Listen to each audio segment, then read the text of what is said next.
Тағын лайфхак, жаңа коммуникация саласы болсын, пиар саласында келе жатқан мамандарға әу баста біріншіден мониторингтік жүйелерді біз құру керекпіз, екіншіден оған дұрыс диагностика жасау индикаторларын енгізу керекпіз, үшіншіден диагностиканы жасау керекпіз, міндетті түрде координациялық топ құра білу керекпіз, және қысқа арада алғашқы коммуникация, қоғаммен алғашқы коммуникация құрудың негізгі инструментарияларын қолға алуымыз керек, және оларды әу баста айқындау керек. Ал енді бұның бәрі пайда болу үшін кез келген коммуникациялық департамент дейік, дирекция дейік, не болмаса бөлім дейік, ол жерде әу баста пиар карта болу керек. Кәдімгі пиар карта каналов коммуникации деген орысша айтып қалдым, кешірім өтінемін.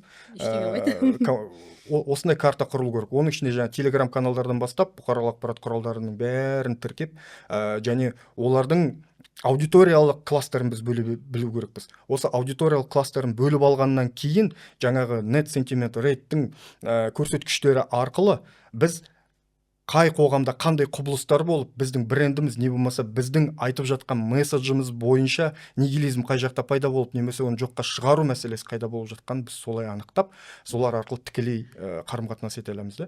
Енді мен мына жерде мен толықтыра кетейінші. Вот мониторинг жүйесін айтты ғой. Енді мониторинг жүйесі мемлекеттік қызметкер көп жерде мен келген кезде болмаған. Мәдениет министрлігінде жұмыс істедім, болмаған. Бірақ мониторингсіз жұмыс істеу соқыр көзбен жұмыс істеу сияқты.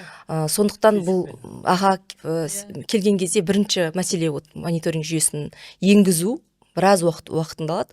Сондықтан жаңағы стратегиялық жүйелер алдын алу, дағдарыстың алдын алуға бағытталған жұмыс. Бұл пиар маманның негізгі басты жұмысы деп санаймын. Өйткені көп жағдайда өртті өшіру емес, өрттің алдын алу.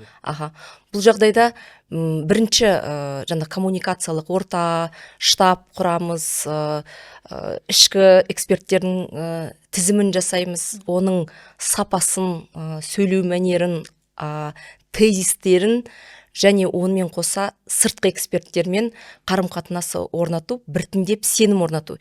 Өйткені әр жағдайда министрлік өзімен өзі, эксперттер өзімен өзі.